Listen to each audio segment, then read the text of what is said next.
अस्सलामुअलैकुम। ख़ास न्यूज़ के ख़ास प्रोग्राम के साथ मैं हूँ आपका होस्ट मुख्तार अहमद। मैं इस वक्त मौजूद हूँ फिक्सेट में। फिक्सेट एक ऐसा इदारा है जो कि समाजी सरगर्मियों में सरगर्म रहता है। इसके साथ साथ सोशल इश्यूज़ पर काम करते हैं और तालीमी माहौल को बेहतर बनाने के लिए इनकी कोशिशें जो हैं वो सरगर्म रहती हैं। तो जी मैं इस वक्त मौजूद हूँ फिक्सेट स्कूल में और यहाँ पर यहाँ के जो जनरल सेक्रेटरी हैं वो इस वक्त मौजूद हैं, सैयद मोहम्मद ताहा। हम उनसे बात करेंगे। गुज़िश्ता रोज़ कोविड-19 जो कि एक पेंडेमिक सिचुएशन पूरी दुनिया में फैली हुई है, ना सिर्फ दुनिया में बल्कि पाकिस्तान में इसके असरात काफ़ी ज़्यादा पाए जाते हैं। तो हुकूमत पाकिस्तान सिंध हुकूमत ने जो है वो बहुत ज़्यादा इक़दामात किए हैं, बहुत सारी सरगर्मियों में वो भी जो हैं वो कोशा हैं, लेकिन कुछ नाअहली इस तरह की गई है। कुछ ऐसी कहानी हम आपको सुनाएंगे इस वक्त। इस कोविड-19 में कोरोना वायरस से एक ऐसी खातून जो कि जाँ भाग हुई और उसके बाद उनकी तदफीन का अमल किस तरीके से जो है वो किया गया, को इस वाक़े को बतलाने का मकसद सिर्फ ये है कि हुकूमत सिंध जो कि इस वक्त कोशा हैं कामों में, वो कम से कम इस सारे वाक़यात को सुने और इसके बाद कुछ ऐसे इक़दाम करे कि कोई दूसरा शख्स जो है वो इस तरीके के हादसे का शिकार ना हो सके। तो चलते हैं, हम बात करते हैं सैयद मोहम्मद ताहा से और उनसे पूछते हैं कि जी उन्होंने जो कल गुज़िश्ता रोज़ एक पूरी सोशल मीडिया पे एक अपनी स्टोरी लगाई और उसके बाद लोगों ने बहुत सारे व्यूज़ दिए और इसके अलावा बहुत सारे लोगों ने कमेंट किया, तो हम उनकी ज़ुबानी सुनते हैं और आपको सुनाते हैं कि किस तरीके से किस बेदर्दी के साथ जो है वो तदफीन का पूरा जो निज़ाम है उसको संभाला गया, कोरोना के पेशेंट के साथ किस तरीके का बर्ताव किया गया। तो चलते हैं और उनसे बात करते हैं। अस्सलाम वालेकुम जी, इस वक्त हम फिक्सेट स्कूल में मौजूद हैं और सबसे पहले मैं एक चीज़ कोट करना चाहूँगा कि जैसे कि मैं इंट्रो में जब आया था तो मेरे पास कोई ग्लव्स या मास्क मौजूद नहीं था। तो फिक्सेट का एक सबसे अच्छी चीज़ जो मुझे देखने में आई है, और ये हम इसलिए भी करते हैं ताकि हम किसी भी इदारे में जा रहे हैं तो वहाँ इस चीज़ को देख सकें क्या हेल्थ इन्वायरमेंट में काम हो रहा है, क्या हेल्थ एंड सेफ्टी के ऊपर जो है वो फोकस किया जा रहा है, जो कंडीशंस गुजर रही हैं क्या उसमें जो इदारे हैं वो अपना काम जो है वो अंजाम दे रहे हैं, क्या वो ऐसी खदमात अंजाम दे रहे हैं जिससे ये वायरस रुकने में जो है वो मदद मिले। तो जी बहुत बहुत शुक्रिया, आपने मुझे ग्लव्स प्रोवाइड किया और मास्क प्रोवाइड किया। तो जी हर इदारे से गुजारिश यही है कि जब भी कोई टीम आपके पास आए तो प्लीज़ आप ये एक सेफ्टी प्रिकॉशन के लिए जो है ये सारी चीज़ें प्लीज़ रखें अपने पास, ताकि कोई दूसरा शख्स अगर वहाँ मौजूद है तो अगर उसे कोई कोविड या कोई कोरोना वायरस है या किसी दूसरे शख्स को है तो वो मुंतकिल ना हो सके। तो जी हम स्टार्ट करते हैं प्रोग्राम का आगाज़। अस्सलाम वालेकुम सर, मेरे साथ मौजूद हैं मोहम्मद ताहा जो कि जनरल सेक्रेटरी हैं फिक्सेट के, और कल जो है एक सोशल मीडिया पर हमने एक पोस्ट देखी थी, उस हवाले से हम बात करेंगे इनसे। बहुत सारी जो है वो सोशल सरगर्मियों में इन्वॉल्व रहते हैं, ना सिर्फ सोशल सरगर्मियों में बल्कि तालीमी इदारे में भी काफ़ी ज़्यादा काम करते हुए नज़र आते हैं। तो हम इनसे बात करते हैं। अस्सलाम वालेकुम। वालेकुम अस्सलाम sir, thank you so much for coming here.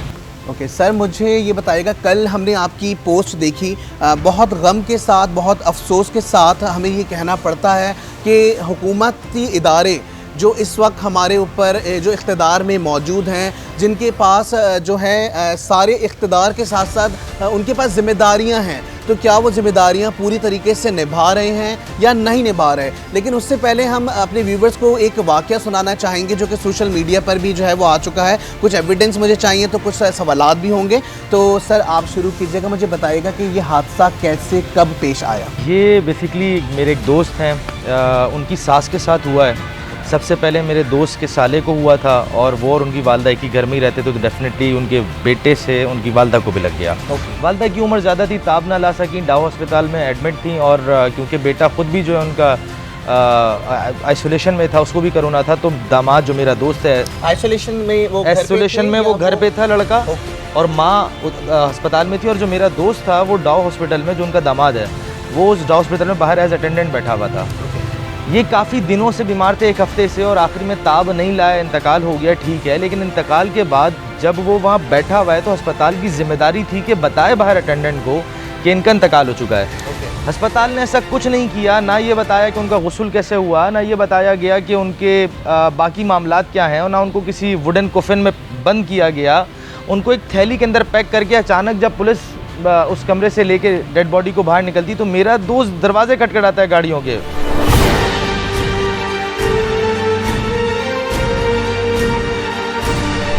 Literally I remember कि सुबह 3-3:30 बजे का वक्त होगा और मैं दरवाजे खटखटा रहा, मुझे कॉल करता है कि यार कुछ करो, मेरी मदद करो। फिक्सेट की वजह से मुझसे बार बार सवाल करता है। तो मैं जब उसकी मदद करने की कोशिश करता हूँ, तब ना मेरे पास नंबर होता है, ना मैं पहुँच पाता हूँ उस तक।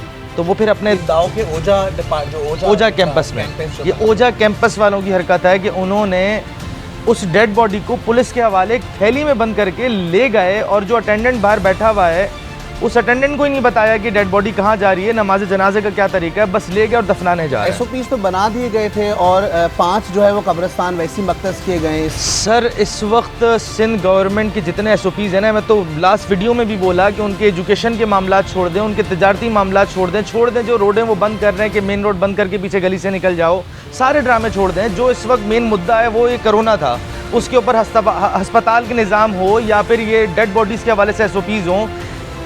इनके भाई का, मुराद अली शाह के भाई का, बहनोई का जो है कोरोना से इंतकाल हुआ, क्यों नहीं दफनाया उनको सरजानी टाउन की पहाड़ी पे ले जाके? क्यों वादी हुसैन में एक रीचेबल कब्रिस्तान के अंदर दफनाया? आप उसे एक ऐसी पहाड़ी पर जहाँ कोई कब्र ही नहीं थी, उस ऐसी जगह पर उसकी माँ को छोड़कर आ गए, वो भी 14 फुट लहद में, अपने फेंका है, उतारा नहीं है। आपके पास वीडियोस वगैरह? मेरे पास सारे वीडियो क्लिप्स, सारी डिटेल्स, हर चीज़ मौजूद है। यहाँ तक कि वो ASI इस्माइल सरजानी टाउन के, जिनसे मैंने आखिरी वक्त पे रब्ता किया था। कब्रिस्तान कौन सा था सर? अजीमी कब्रिस्तान का बोर्ड लगा है सरजानी टाउन की पहाड़ी के ऊपर, सिर्फ एक बोर्ड लगा है, वहाँ कोई कब्र नहीं है पहले से। और शावल से इन्होंने गड़े खोदे और चले गए। अब आप ये सोचें कि आप बग़ैर बताए, बग़ैर गुस्ल के, बग़ैर नमाज जनाजा के उनको धुतकारते वो आपके पीछे भाग रहे हैं और आप उनको कोई इंटरटेन नहीं करते। बेहुरमती है एक तरीके से, इतनी शदीद। और सबसे ज़्यादा दुख वाली बात ये कि वो घर आप बर्बाद कर रहे हो, उस सोसाइटी के एक स्पेसिफिक घर को आज आपने तबाह कर दिया। उनकी नस्लें इस वक्त सिर्फ यही सोचते रहेंगी कि वक्त के जो हुक्मरान थे उन्होंने हमारे घर वालों के साथ क्या किया।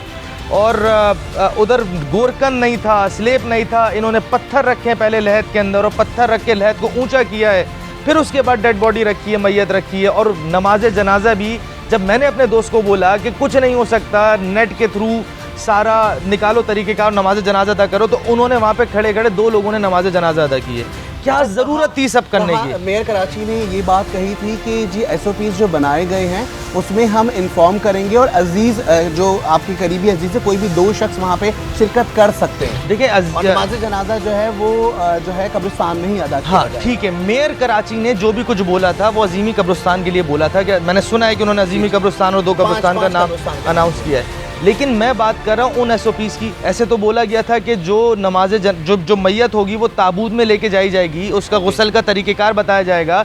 ईदी के 2 सर्द खाने जो हैं वो इसके ऊपर लगा दिए, देखिए यहाँ पे इनकी डेड बॉडीज़ आएंगी, और फिर अटेंडेंट को बताया तो जाएगा, आप उसको लेके जा रहे हो, वो अपने घर वालों को तो बता सकेगा। इन्होंने तो डेलिबरेटली किया ये कि डेड बॉडी को लिया, पुलिस के हवाला किया और जाके बोला दफना दो।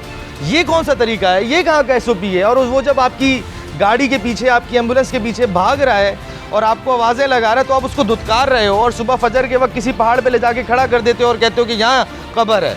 ये तकलीफ दे चीज़ है, इसके एविडेंसेस मैं देने को तैयार हूँ। ये वो पेनफुल हादसा है जिसकी वजह से मैंने अपने आप को किसी तरीके से तैयार किया, उस फैमिली को तैयार किया कि मुझे एक लिमिट तक तुम्हारी चीज़ें शेयर करने दो। डेफिनेटली सब मुझसे मांगेंगे वो चीज़ें, तो मैं आज एक के साथ हुआ है, ऐसा ना हो कि हर किसी दूसरी फैमिली के साथ ये अमल जो है वो किया जाए या इस तरह का एक्शन जो है वो दिखाया जाए, तो ये बहुत ही कोई हम कंडेम करेंगे इस चीज़ को बहुत ज़्यादा। और मैं एक सवाल ये बनता है कि जब खातून में कोरोना की तशख़ीस हो गई, तो क्या हुकूमत पाकिस्तान ने जो वहाँ पे ओजा कैंपस अगर बताया जा रहा है जहाँ पे टेस्ट करवाए जा रहे हैं, जब कोई एक हुकूमती इदारे का नुमाइंदा अगर कोरोना का शिकार होता है तो पूरी फैमिली का टेस्ट करवाया जाता है, तो क्या उस वक्त उस शख्स का जो है वो टेस्ट नहीं करवाया? मैं आपको बताऊं, आप छोड़ें इन सब चीज़ों को कि उस वक्त जब कोरोना तशख़ीस हुआ उसके बाद हुकूमत ने क्या किया। मैं जब इंतकाल हुआ तो मेरा जो दोस्त जो हस्पताल पे मौजूद था जिसे कोरोना नहीं था,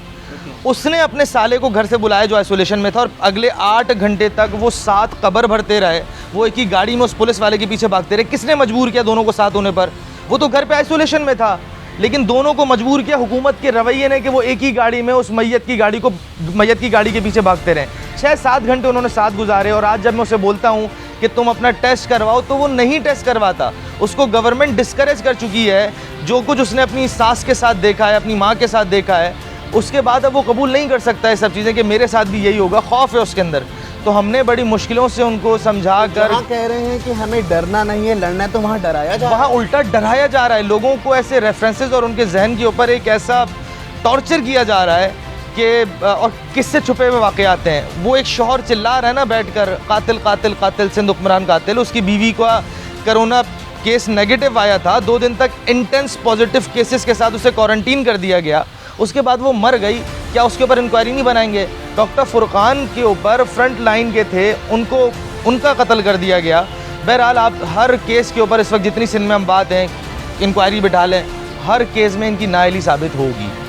ओके, मेरा एक मौक़िफ़ ये भी था इस हवाले से कि जी बिल्कुल ऐसा हुआ कि जी टेस्ट भी नहीं करवाए गए, लेकिन अब वो शख्स जो कि हम जिसे कहेंगे मुश्तबा नामी शख्स जो एक मौजूद हैं, मुश्तबा अफराद में से शुमार होंगे क्योंकि ज़ाहिरी आइडेंटिटी हम नहीं देना चाह रहे इस वक्त उनकी। तो यहाँ पे मुझे बताइएगा कि अगर उनको कोरोना है तो आपको कैसे पता चला उनको कोरोना है? देखिए, मैं इसलिए बता रहा हूँ कि उनके जितने उनको कफ़ और दीगर चीज़ें उनको डेफिनेटली हुई, उसके बाद फिर हमने उनको समझाया, टेस्ट का भी बोला, लेकिन क्योंकि वो इतना डर चुका है वो टेस्ट नहीं करा रहा। लेकिन हाँ, हमारे कहने के ऊपर वो आइसोलेशन के अंदर है, इस वक्त अपने घर के अंदर है, अपनी सारी चीज़ों को छोड़कर अपने कमरे में बंद हुआ है। और ऑब्वियसली बहुत पेनफुल था। उसके बाद एक दिन तो लापरवाही उससे हुई होगी क्योंकि वो सारे दिन उसी वक्त तदफीन के बाद के मामलात में उलझा रहा। लेकिन फिर हमने उसे समझाया क्योंकि वो अपने साले के साथ 6-7 घंटे गुजार चुका था, तो अब वो भी आइसोलेशन के अंदर है। वीडियो में आपने एक और चीज़ कही और उस चीज़ पे मैंने काफ़ी गौर किया कि आपने कहा कि हुकूमत का कोई नुमाइंदा जो इस कोरोना वायरस को या इस कोरोना की जो एक वबा फैली हुई है, इस पर जितने लोग काम कर रहे हैं, SOPs बना रहे हैं, कोई ना कोई एक नुमाइंदा वहाँ आए और आके एटलीस्ट उससे मिले या उसके गम में शरीक हो जाए। एक नहीं, मैं कहता हूँ सारे चैंपियन है। सबसे बड़ा चैंपियन मुराद अली शाह थे जो निकले थे और वो चैंपियन पहले दिन चिल्लाए थे हम पूरा शहर बंद कर देंगे। उनके जल्दी बंद करने की वजह से और ज़्यादा नुकसान हुआ। लेकिन छोड़ दो उन बातों को।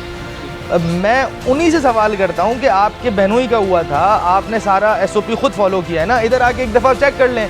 एक ऐसी फैमिली है, मैं मिलवाने को तैयार हूँ, उनसे मिलने जाकर उनसे पूछ लें कि भाई कैसे हुआ। मेरे पास फुटेजेस मौजूद हैं। मैं शायद वो फुटेजेस फैलाना नहीं चाहता कि फैमिली वालों को उनकी तकलीफ़ होगी, लेकिन आप वो फुटेजेस मुझसे आके देख लें। मैं आपको दिखाता हूँ कि वहाँ क्या करते रहें, कैसे कब्र के अंदर पत्थर रख कर कब्र को ऊंचा किया गया, उसके बाद उनकी मैयत को लिटाया गया, कैसे गायबाना नमाज जनाजा हुई और आखिर में गैरत खाकर 2 पुलिस वालों ने बेलचा पकड़ा हुआ और वो भी लहद को भरने में लगे हुए हैं। वो भी मेरे पास है।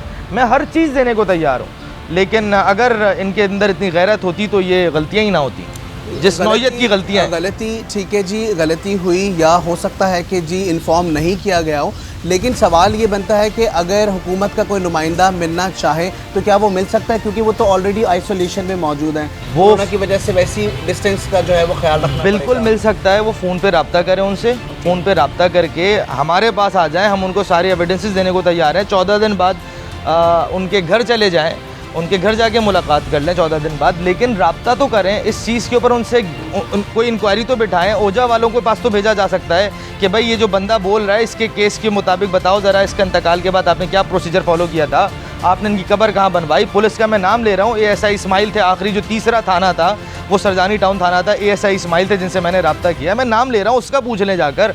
मैं तो वीडियोज़ लेके बैठा हूँ, अभी इंटरव्यू ख़त्म होगा आपको भी दिखा दूंगा, आप भी देख लीजिएगा इंटरव्यू। तो मैं ये सारी चीज़ें दिखाने को तैयार हूँ। देखें इस वक्त इस शहर के साथ जो है ना इंतहाई जुल्म और इंतहाई सौतेलों वाला सलूक है सिंध हुकूमत की तरफ से। हम उनसे कोई सवाल करते हैं उनकी परफॉर्मेंस के ऊपर, आपके सामने लानतों की कैंपेन चला देते हैं। हम उनसे सवाल करते हैं उनके किसी और मामलात के ऊपर, आपके सामने वो और ड्रामेबाजी और सिंध से बगावत और सिंध दुश्मन पता नहीं कौन कौन से लेबल लगा देते हैं। ये सिंध दुश्मनी नहीं है कि हम अगर हुकूमत से सवाल करें कि आप हमारे लिए क्या कर रहे हो। दुश्मनी ये है जो आप ओहदों पे बैठकर पब्लिक की कुर्सी बैठ पे पब्लिक ऑफिसेज होल्ड करके आप लानतों की कैंपेन चलाएं, ये सिंध दुश्मनी है। और ये आप करेंगे अपनी सूबे के साथ दुश्मनी जो आप जिस रविश पर आप हैं। अच्छा जी, जैसा कि आप लोगों ने देखा और सुना, एक ऐसी दास्तान जिसने मेरे तक रोंगटे खड़े कर दिए। इस बात पे मजबूर होना पड़ रहा है और हुकूमत से सवाल करना पड़ा है, आखिर कब तक हम इस तरह के माहौल में रहेंगे, कब तक आप लोग SOPs इस तरह की बनाएंगे? क्या ये सवाल मेरा हॉस्पिटल्स के जो मैनेजमेंट है उससे है, ओजा की जो मैनेजमेंट कैंपस जो मौजूद है वहाँ पे उससे सवाल है कि किसने आपको अथॉरिटी दी इस चीज़ की कि आप उस लाश को या आप उस जिस्म को जो कि कोरोना वायरस की वजह से खाक में मिल चुका है, वो बग़ैर किसी ज़िम्मेदार अफराद के उसको बताए बगैर आप जो उसकी तदफीन कर देते? क्या हुकूमत ने आपको ये राइट्स दिए हैं? ये मेरा एक सवाल है आपसे। और हुकूमत से सवाल ये है, क्या हुकूमत कोई खुसूसी इक़दामात ऐसे करेगी, क्या कोई ऐसी SOPs बनाएगी जिसको फॉलो करके एक आम शख्स, जो एक आम ऐसा शख्स जिसको अगर कोरोना हुआ है तो वो उससे इस्तिफ़ादा हासिल करे, आपकी ऐसी फैसिलिटीज़ मौजूद हों जिससे वो कम अज़ कम अपना टेस्ट, आज आप देखेंगे टेस्ट करवाने के लिए वो शख्स नहीं जाना चाह रहा। सिर्फ़ और सिर्फ कोताहियाँ किसकी हैं? सिर्फ़ और सिर्फ गवर्नमेंट की, सिंध गवर्नमेंट की कोताहियाँ। आप लोगों को खरबों अरबों रुपए का जो है वो बजट मिलता है, आप लोग उस बजट से क्या कर रहे हैं? क्या कोई ऐसा पुरसाने हाल है इस वक्त मौजूद? क्या कोई ऐसी हुकूमत के इदारे, एहतसाबी इदारे ऐसे मौजूद हैं जो इस सारी चीज़ों को देखें, इस पर कंट्रोल करें? कैमरामैन अनवर के साथ मुख्तार अहमद, खास न्यूज़ कराची। मज़ीद खबरों से बाखबर रहने के लिए हमारे YouTube चैनल को सब्सक्राइब करें और साथ में दिए गए बेल आइकन को दबाएं ताकि हमारी नई आने वाली वीडियो आपको बर वक्त मिल सके।